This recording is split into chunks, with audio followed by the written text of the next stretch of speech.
All right, let's go. Number 10, the Oldowan stone chopper. Roughly 2.6 million years ago, somewhere in what is now the Afar region of Ethiopia, a hominin picked up a rounded cobble of basalt and struck it against another stone. The impact sheared off a flake, leaving behind a jagged edge sharper than anything found in nature. This was the Oldowan chopper, named after Olduvai Gorge in Tanzania, where similar tools were first catalogued by Mary and Louis Leakey in the 1930s. It is the oldest confirmed weapon ever made by a human ancestor, and it changed everything. Before the chopper, our ancestors were prey. The fossil record makes this clear.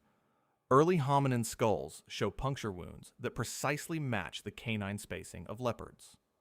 Bones have been found in the collapsed dens of ancient carnivores, cracked open for marrow by jaws far more powerful than ours.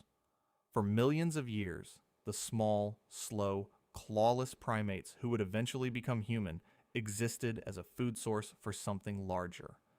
The savanna belonged to big cats, hyenas, and bear-sized scavengers. We hid in trees. We ran. We died. The Oldowan chopper ended that arrangement. A single sharp edge of volcanic stone, hafted to nothing, wielded in a bare hand, was enough to slice through hide that teeth could not pierce. It allowed our ancestors to strip meat from carcasses that lions had already abandoned.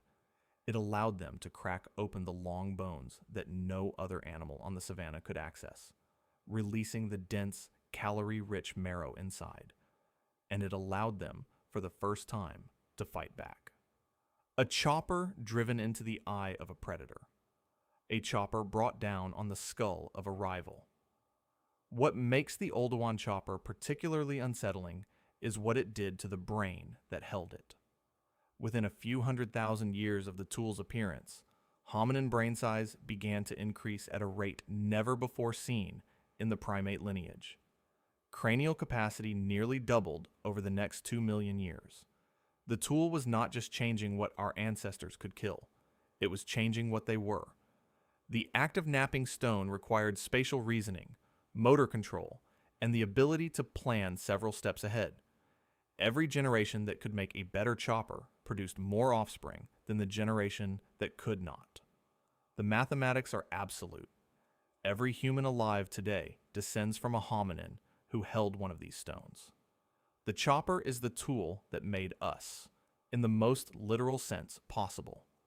Our hands, our shoulders, our eyes, our brains, all of them were reshaped by the selective pressure of wielding a sharpened rock. We are not a species that invented weapons. We are a species that was invented by them. The darker implication is what the chopper did to everything else. The megafauna of Pliocene and early Pleistocene Africa began vanishing from the fossil record in patterns that correlate precisely with the spread of Oldowan tool sites. Giant pigs the size of hippos, three-toed horses, saber-toothed cats with shoulder heights exceeding a meter, all of them began to decline once the chopper-wielding hominins moved into their territory. Our ancestors did not just stop being prey. They became the most dangerous thing the continent had ever produced, and they did it with a rock. Number 9, the Acheulean hand axe. In 1859, antiquarian John Frere presented a paper to the Society of Antiquaries of London describing teardrop-shaped stones he had found in a brick pit in Suffolk. The shapes were too symmetrical to be natural. Frere suggested they were weapons from a period before written history, a claim so radical at the time that it was largely ignored. He was right. The tools Frere described were Acheulean hand axes, named after the French site of Saint-Acheulean, and they are the most successful weapon in the history of life on Earth. The Acheulean hand axe first appears in the archaeological record roughly 1.76 million years ago in East Africa. It spread across Africa, Europe, and Asia, and it remained in continuous use for over 1.5 million years. To put that time span in perspective, the entire history of anatomically modern humans is approximately 300,000 years. The automobile has existed for about 140 years. The hand axe was the dominant tool of our ancestors for more than 5 times longer than our species has existed. No other weapon comes close. No sword, no firearm, no missile has ever achieved a fraction of that operational lifespan. The axe itself is deceptively simple. A fist-sized core of flint, chert, or quartzite, flaked on both sides to produce a pointed tip, sharp edges running the full length of the tool, and a rounded butt that fits the palm of the hand. Archaeologists have called it humanity's Swiss Army knife of death. It could butcher an elephant. It could skin a deer. It could split wood, crack bone, dig tubers, and when necessary, it could open the skull of another hominin.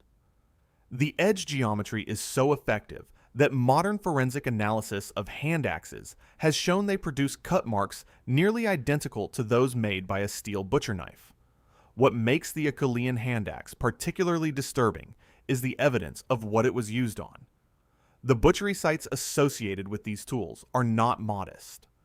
At Oldowan in Kenya, researchers have documented the systematic dismemberment of extinct giant baboons, animals that would have stood nearly the height of a modern human and possessed canines longer than a leopard's. At Boxgrove in England, the leg bone of a rhinoceros bears cut marks from a hand axe made by Homo heidelbergensis roughly 500,000 years ago. The bone shows that the animal was being butchered while still warm. The hominins were not scavenging. They were hunting rhinoceros with bifacial stone tools, and they were winning. The hand axe has the longest kill record of any weapon ever produced.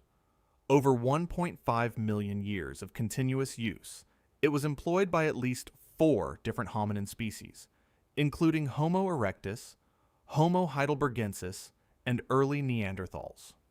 The cumulative death toll across that span is mathematically incalculable. Every large mammal that shared a landscape with hand axe users lived under the shadow of this tool. Mammoths, straight-tusked elephants, cave bears, aurochs, wild horses, and almost certainly rival hominins, all of them died on Acheulean edges. The most chilling aspect of the hand axe is what it reveals about the minds that made it. The symmetry required to produce a properly balanced bifacial tool demands a mental template, the ability to picture the finished object before the first strike is made. Studies using brain imaging on modern knappers have shown that the act of producing an Acheulean hand axe activates the same neural circuits used for language. Our ancestors were not just making a weapon, they were rehearsing the cognitive architecture that would eventually allow them to speak. The tool that killed the megafauna of 3 continents also built the human mind. Number 8. The wooden spear of Schöningen. In 1994, archaeologist Hartmut Thieme was supervising the excavation of an open-cast lignite mine in Lower Saxony, Germany, when his team unearthed something that should not have existed. Buried in waterlogged sediment, roughly 400,000 years old, were 8 complete wooden spears, preserved in near-perfect condition by the oxygen-free mud that had entombed them since the Middle Pleistocene. The spears were carved from spruce and pine, carefully shaped, and they had been used to kill horses. The discovery rewrote the timeline of human hunting. Before Schöningen, most researchers believed that hominins of this period were primarily scavengers. The assumption was that Homo heidelbergensis, the likely ancestor of both Neanderthals and modern humans, lacked the cognitive and technological sophistication to engage in organized hunting of large prey. Schöningen destroyed that assumption completely. The spears were not crude sharpened sticks. They were engineered projectile weapons, between 1.8 and 2.5 meters in length, with the center of mass shifted toward the front third of the shaft, giving them a flight characteristic nearly identical to modern Olympic javelins. Replica tests have shown that trained throwers can accurately hit a target the size of a horse's chest at 20 meters and kill the animal at 15. What makes the Schöningen spears particularly unsettling is the surrounding context. The site contained the remains of at least 20 horses, all of which had been systematically butchered. The spatial distribution of the bones and the spears suggests a coordinated ambush. A group of Homo heidelbergensis hunters had driven a herd of wild horses toward the shoreline of an ancient lake, trapped them against the water, and killed them in volume. This was not opportunistic predation. This was a planned operation requiring communication, role assignment, and an understanding of prey behavior. 500,000 years before written history, our ancestors were conducting group hunts with the tactical coherence of a small military unit. The spears themselves carry a specific horror in their construction. The wood was selected from young spruce trunks, which provide the optimal balance of strength and flexibility. The points were hardened by fire, a technique that requires a precise understanding of heat and wood chemistry. The shafts were polished smooth to reduce air resistance. Each spear represents hours of careful work, and the fact that 8 were found together suggests they were manufactured in batches as part of a standardized weapons kit. Homo heidelbergensis was not experimenting. They had mastered this technology. The spears at Schöningen are the oldest complete hunting weapons ever found, and they were already the product of a mature engineering tradition. The implications extend far beyond horse hunting. If hominins 400,000 years ago possessed the cognitive machinery to produce standardized projectile weapons and conduct coordinated ambush hunts, then the gap between us and our archaic ancestors is far smaller than previously believed. The minds that made the Schöningen spears could plan, teach, and organize. They could almost certainly communicate with something approaching language, and they almost certainly used these weapons on each other. The same spear that brings down a horse at 15 meters works equally well on a rival hunter. The truly disturbing aspect of Schöningen is what the site implies about extinction. Wild horses, Equus mosbacensis, were one of the dominant large herbivores of Pleistocene Europe for over 1 million years. Within approximately 50,000 years of the first evidence of systematic spear hunting by Homo heidelbergensis, the European horse population began a steep decline. Correlation is not causation, but the archaeological record contains dozens of similar patterns across multiple continents. Wherever the engineered wooden spear appears, the local megafauna begins to vanish. Our ancestors were not just hunting, they were reshaping entire ecosystems with sharpened spruce. Number 7. The Neanderthal thrusting spear. In 1908, workers at a small cave site called La Chapelle aux Saints in southwestern France uncovered the nearly complete skeleton of an elderly Neanderthal man. His bones told a story that took decades to fully interpret. He had suffered multiple severe fractures during his lifetime, a broken rib that had healed poorly, a crushed hip, deep gouges in his skull consistent with being gored. The injuries were not from combat with other humans. They were from animals, large animals, and they had been inflicted at close range. The pattern repeated across nearly every adult Neanderthal skeleton ever recovered. In 1995, anthropologists Thomas Berger and Eric Trinkhaus published a comparative study of Neanderthal trauma injuries and the injury patterns of modern professions. The closest match they could find was rodeo riders. Neanderthals were sustaining the kinds of wounds that come from being thrown, kicked, crushed, and gored by large mammals at arm's length. They were not shooting their prey from a distance. They were grappling with it. This is because the Neanderthal thrusting spear, the dominant weapon of our most famous archaic relatives, was not designed for range. It was a heavy shaft of wood, typically between 1.5 and 2 meters long, tipped with a carefully napped stone point hafted into a socket at the tip. The points were leaf-shaped, symmetrical, and razor-sharp along both edges. Microscopic wear analysis of recovered points shows impact fractures and residues of blood and hair from cave bears, mammoths, woolly rhinoceroses, and aurochs. The Neanderthals were not throwing these weapons. They were driving them directly into animals that could crush them with a single swing of a paw. What makes the Neanderthal thrusting spear particularly terrifying is the hunting strategy it required. A cave bear weighed up to a ton and stood over 3 meters tall on its hind legs. A woolly rhinoceros massed nearly 3 tons and possessed a horn capable of impaling a tree trunk. A mammoth was simply immense. To kill any of these animals with a handheld spear, a Neanderthal had to close within striking distance, approximately 2 meters, while the animal was fully aware of the threat. The hunter had to drive the point through thick hide, between ribs, and into a vital organ, all while the target attempted to kill him. The success rate of such attacks cannot have been high. The failure rate explains the rodeo skeletons. The Neanderthals did this for approximately 300,000 years.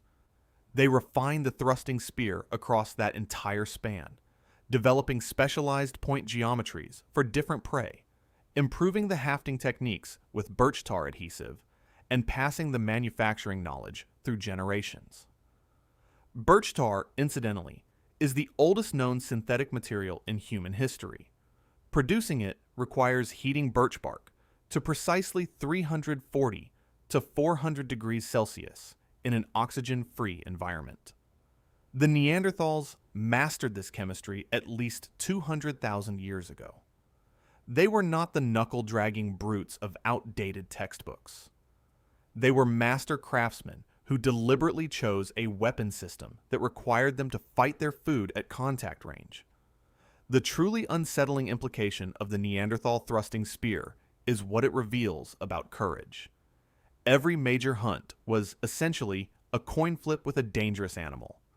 The archaeological record shows that Neanderthal mortality peaked in young adulthood, the exact window when individuals would have been taking on the most demanding hunting roles. They were dying in their 20s and 30s, killed by the prey they were trying to bring down. And yet, they kept hunting.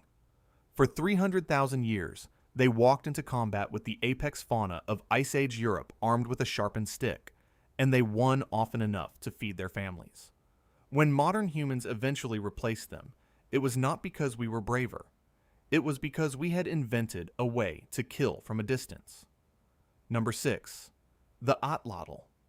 Somewhere in the late Upper Paleolithic, roughly 30,000 years ago, a human being picked up a short length of antler, carved a hook into one end, and figured out how to use it as a lever to launch a spear. The device is called an atlatl, a word borrowed from the Nahuatl language of central Mexico, where Spanish conquistadors first encountered it in the 16th century. It is one of the oldest recognized force multipliers in the history of technology, and it is almost certainly the weapon that emptied 2 continents of their megafauna. The mechanics are deceptively simple. An atlatl is essentially an extension of the human throwing arm. The spear rests along the length of the device with its butt end seated against the hook. When the thrower swings his arm forward, the atlatl adds an additional lever segment to the motion, multiplying the angular velocity at the point of release.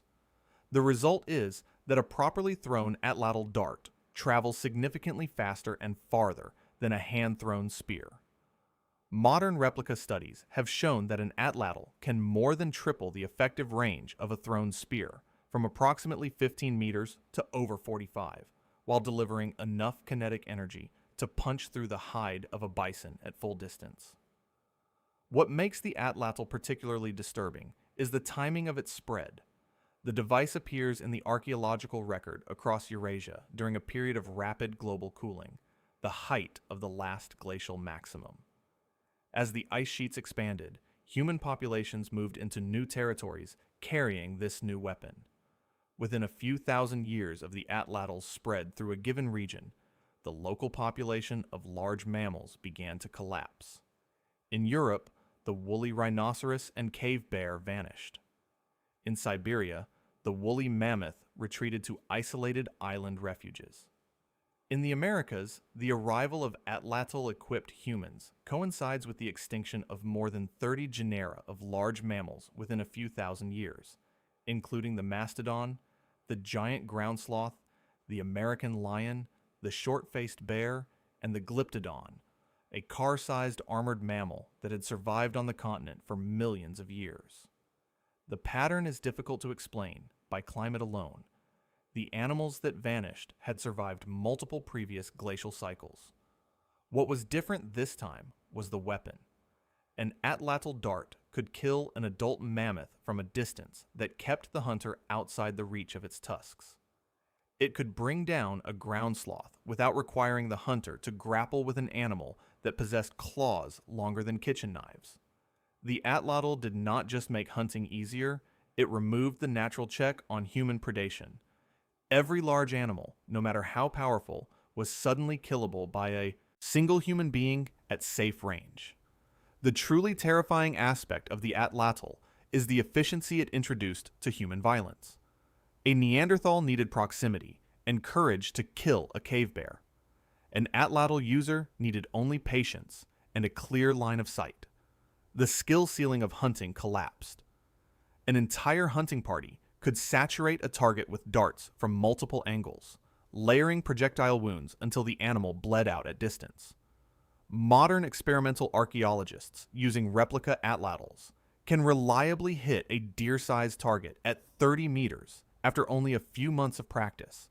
In the hands of hunters who trained from childhood, the weapon must have been devastating. The most chilling implication is what the atlatl suggests about the first peopling of the Americas. When humans crossed the Bering Land Bridge during the late Pleistocene, they entered a continent whose fauna had never encountered Homo sapiens. The animals did not flee from the approaching hominins. They had no evolved response to the threat. And the humans arriving were not armed with the slow, close-range weapons their ancestors had used for hundreds of thousands of years. They were armed with the atlatl. What followed was one of the fastest and most complete megafaunal extinctions in the history of the planet. An entire ecosystem of giants, animals that had dominated two continents for millions of years, vanished in less than 4,000 years. The weapon that made this possible was a carved stick with a hook on the end. Number 5. The bow and arrow. In 2010, archaeologist Marlies Lombard published an analysis of stone points recovered from Sibudu Cave in South Africa. The points were small, carefully shaped, and they bore microscopic damage patterns inconsistent with thrusting or throwing spears. The wear was characteristic of high-velocity impact, the kind produced by a projectile accelerated by stored mechanical energy. The points were 64,000 years old. They were arrowheads, and they pushed the origin of the bow back by tens of thousands of years, making it possibly the single most transformative weapon ever invented by the human species. The bow is a deceptively simple device. A flexible stave of wood, a string of sinew or plant fiber, and a straight shaft tipped with a sharpened point. In its earliest forms, it was made entirely from materials that decompose rapidly, which is why the stone points at Sibudu represent our clearest evidence for its existence. The physics, however, are far from simple. A drawn bow stores elastic potential energy in the bent stave. Release of the string converts that energy into kinetic energy in the arrow with astonishing efficiency. A trained archer with a primitive wooden bow can deliver a projectile at over 50 meters per second, producing enough force to drive a flint point through the ribcage of a large mammal at 30 meters. What makes the bow particularly disturbing is what it did to the rules of combat. Every previous weapon in human history required the user to expose himself to counterattack. A thrusting spear demanded that the hunter close with his prey. A thrown spear or atlatl dart required the hunter to stand upright in open terrain, visible to the target, within a range where a charging animal or enemy could still reach him. The bow eliminated all of these constraints. An archer could shoot from concealment, kneel behind cover, release his arrow silently, and remain invisible while his target bled out. For the first time in the history of predation, killing became an act that could be performed without any meaningful risk to the killer. The silence is the critical element. An atlatl dart whistles through the air. A thrown spear creates visible motion. A bow, drawn and released from behind a screen of brush, produces almost no sound until the arrow strikes. Animals hunted by archers have no warning. Other humans hunted by archers have no warning. The archaeological record across multiple continents shows a marked increase in evidence of interpersonal violence following the widespread adoption of the bow, and the wound patterns are consistent with ambush. Victims were struck from angles that suggest they never saw the attacker. The bow dominated warfare and hunting for the next 60,000 years. Every major ancient civilization, from Egypt to China to Mesoamerica, built its military power on some variant of this weapon. The English longbow at Agincourt, the Welsh archers at Crecy, the foot archers of the Assyrian Empire, all of them were descendants of the same basic design that appears in the South African archaeological record at 64,000 years ago. No other weapon has ever been so universal or so persistent. The firearm only began to displace the bow in large-scale warfare in the 17th century, and in many regions of the world, the bow remained the dominant projectile weapon well into the 19th. The truly unsettling aspect of the bow is what it reveals about the evolution of human conflict. A stone chopper kills at arm's length. A thrown spear kills at 15 meters. An atlatl dart kills at 45. A bow in the hands of a skilled user kills at 100 meters or more, and the victim often never identifies where the shot came from. The invention of the bow is the moment at which human violence became fundamentally impersonal. The attacker no longer had to look at the face of what he was killing. He did not have to hear the cry or feel the weight of the body fall. He could simply release a string and watch, from distance, as something in the distance collapsed and stopped moving. Every subsequent advance in weaponry, from the crossbow to the rifle to the guided missile, has been an extension of the same principle. The bow was the first. Number 4, the Clovis point. In 1929, a 19-year-old amateur archaeologist named Ridgely Whiteman reported a cluster of unusual stone artifacts near the town of Clovis, New Mexico. Professional excavations in the following decade recovered dozens more, many of them embedded in the rib cages and vertebrae of mammoths. The points were large, leaf-shaped, and they bore a distinctive feature that no earlier weapon had ever possessed. A long flute or channel had been struck from the base of each point, running up toward the tip, creating a groove that allowed the weapon to be hafted onto a spear shaft with extraordinary rigidity. The tools were dated to approximately 13,000 years ago. They represented the first widely recognized weapons tradition of the Americas, and they coincided precisely with one of the most complete megafaunal extinctions in the history of the planet. The Clovis point is a masterpiece of lithic engineering. Each one was struck from a carefully selected core of high-quality chert, flint, or obsidian, reduced through a sequence of controlled blows that required years of training to execute. The flutes on the base are the most technically demanding feature. Removing a single long flake from the base of a nearly finished point without fracturing the tool is an operation with a high failure rate, even for modern experimental knappers.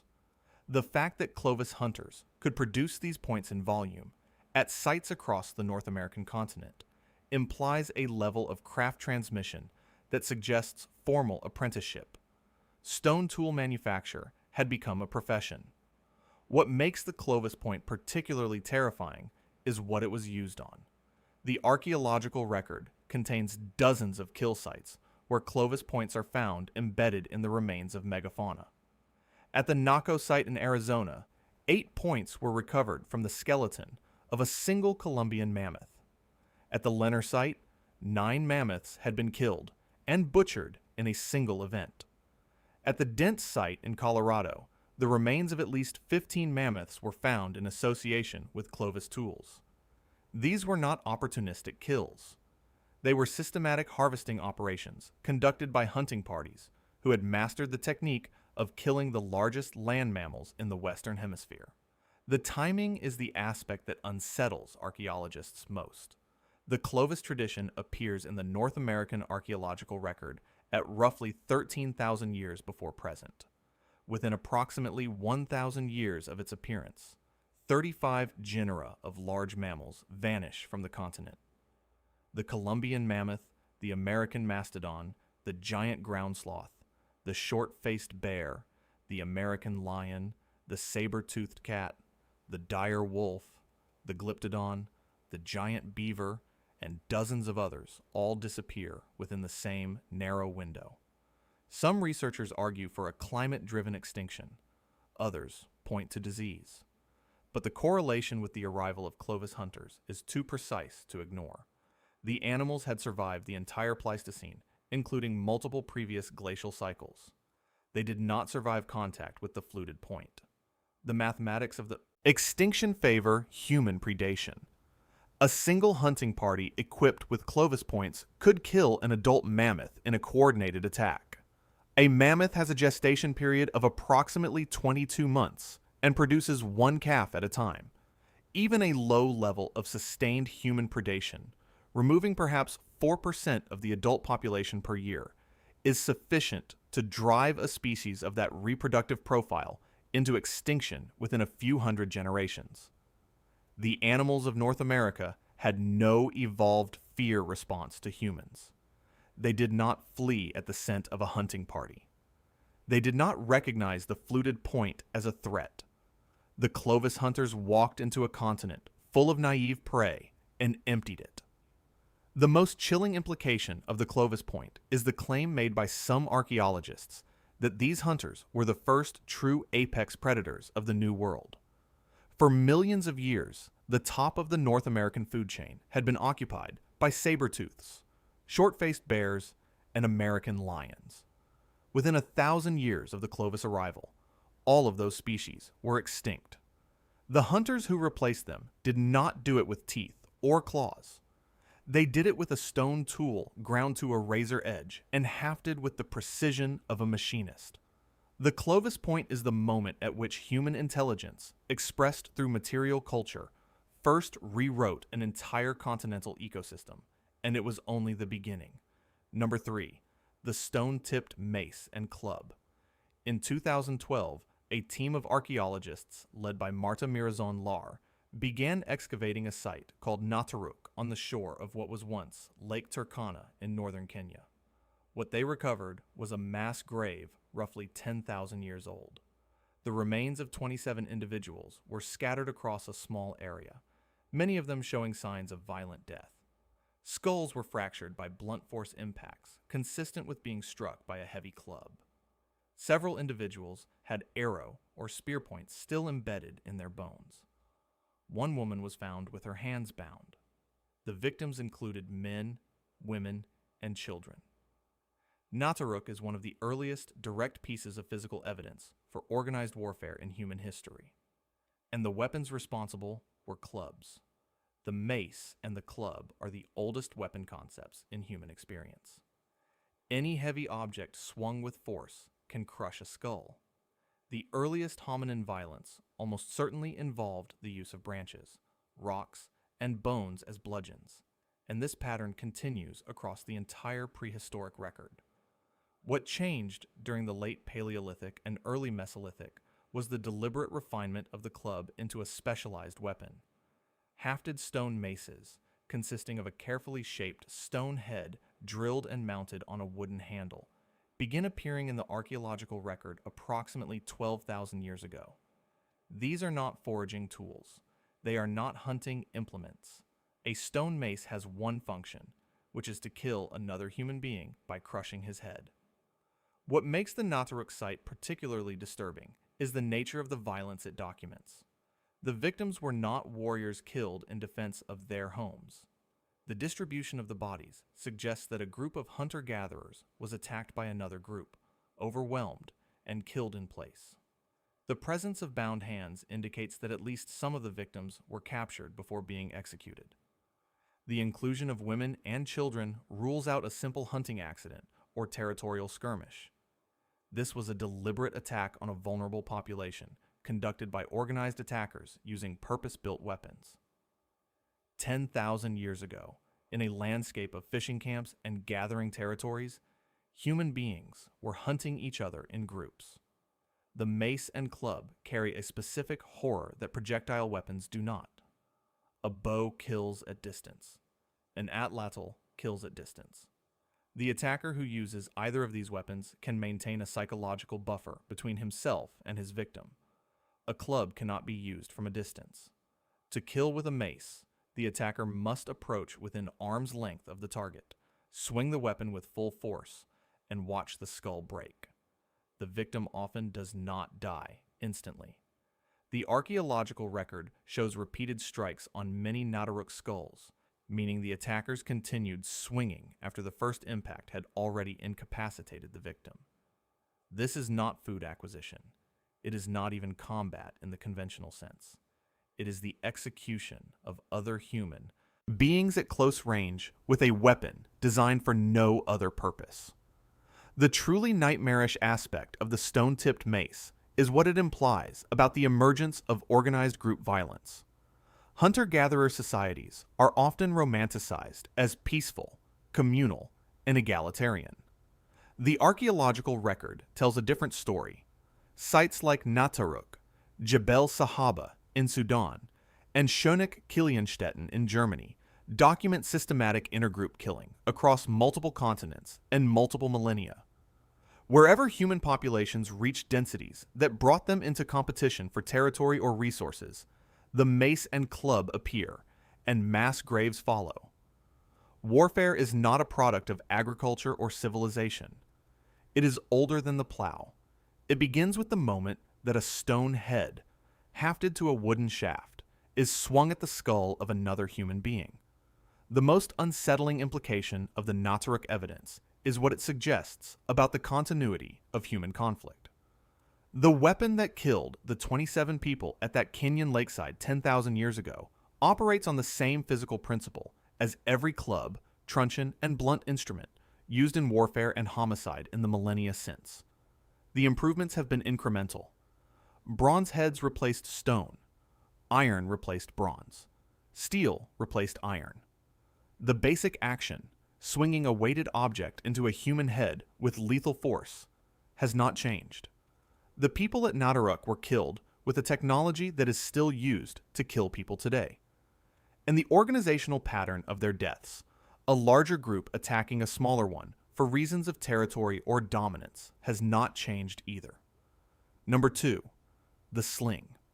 In 401 BCE, the Greek historian Xenophon recorded the retreat of a force of 10,000 Greek mercenaries through the mountains of what is now eastern Turkey. His account contains a detailed description of the damage being inflicted on his men by enemy slingers, who were hurling stones from such a distance that the Greek javelineers and archers could not effectively return fire. Xenophon noted that the slingers of Rhodes could throw twice the distance of his own troops, and that their lead bullets penetrated shields and armor with terrifying reliability. The sling was already ancient technology when Xenophon encountered it. It had been killing armored warriors for at least 8,000 years. The sling is the simplest projectile weapon ever invented. It consists of 2 cords attached to a small pouch.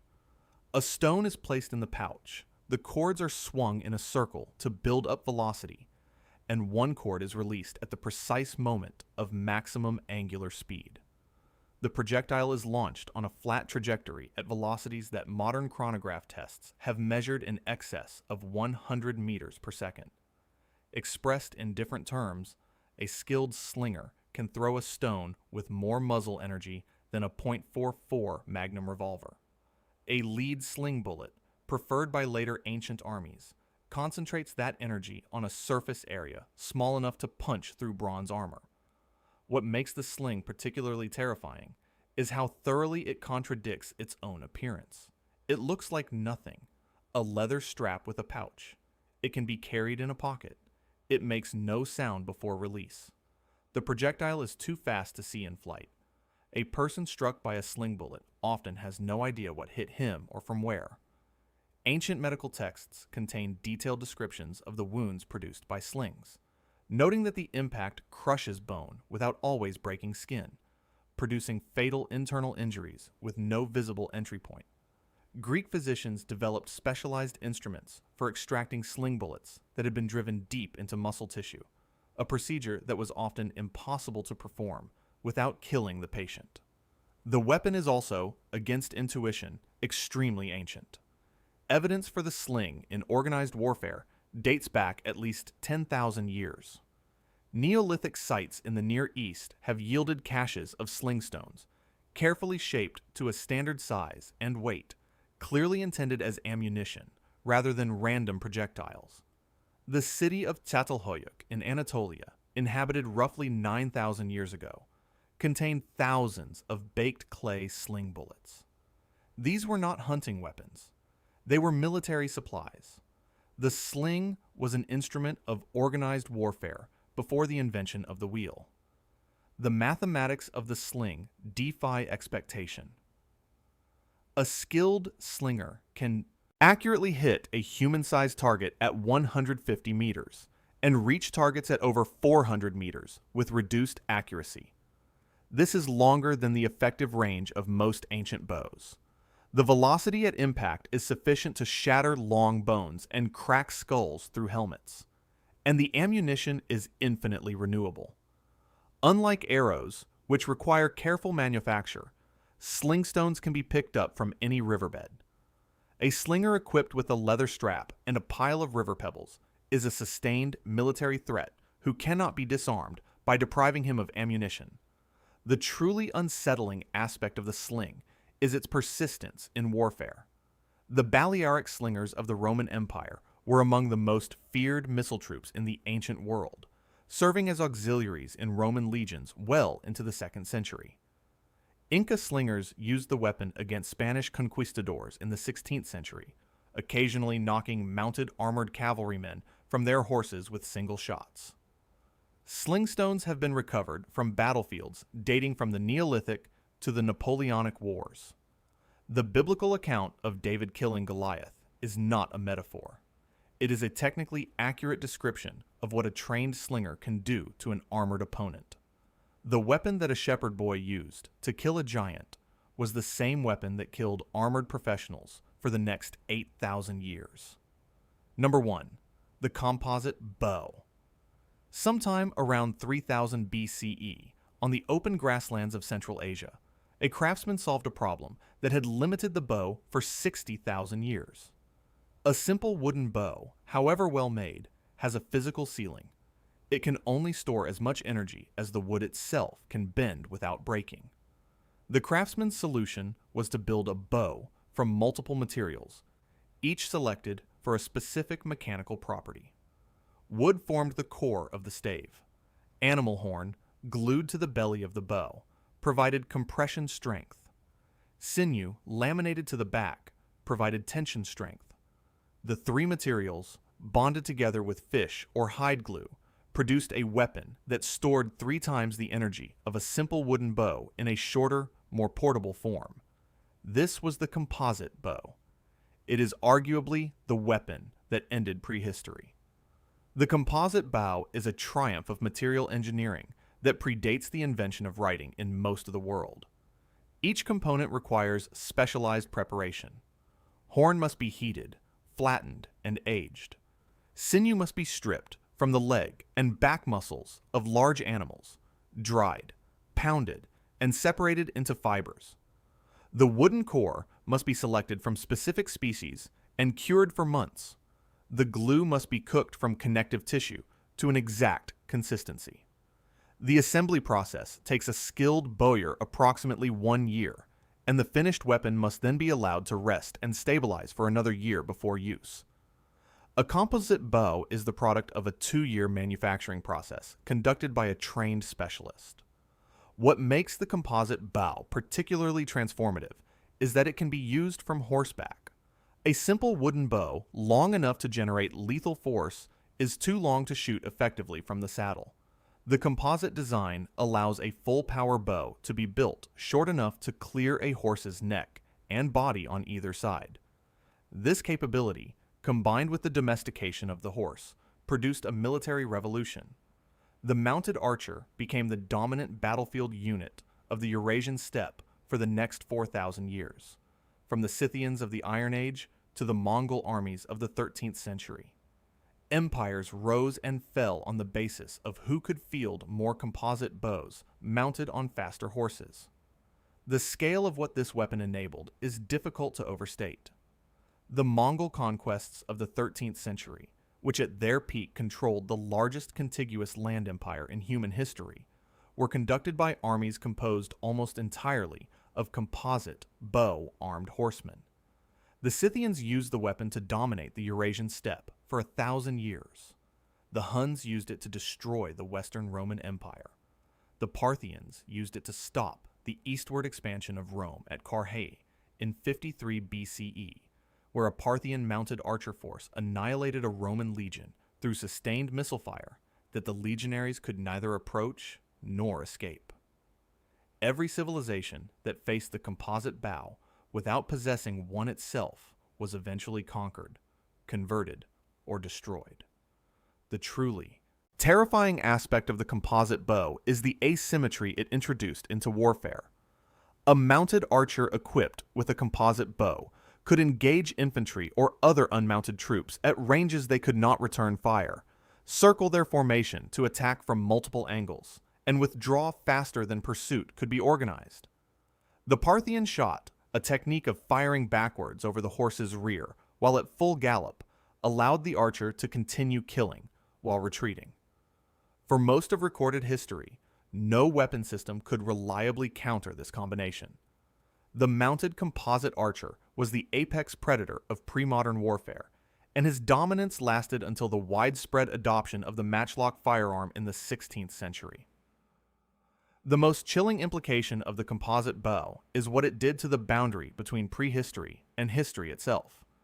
The weapon appears in the archaeological record at approximately the same time as the earliest writing systems, the earliest walled cities, and the earliest evidence of state-level warfare. The correlation is not coincidental. The composite bow required the specialized craft traditions, the trade networks, and the social organization that only a complex society could provide. And the societies that possessed the weapon used it to conquer the ones that did not, consolidating territory and population into the first empires. The prehistoric world ended when the composite bow was drawn. Everything that followed, every kingdom, every empire, every recorded war for the next 4,000 years was shaped by a laminated stave of wood, horn, and sinew that a nameless craftsman glued together on the steppes of Central Asia. The weapons that made us human had finally produced the history that defined us. If you want to see more videos like this, click the video on screen now and make sure to subscribe.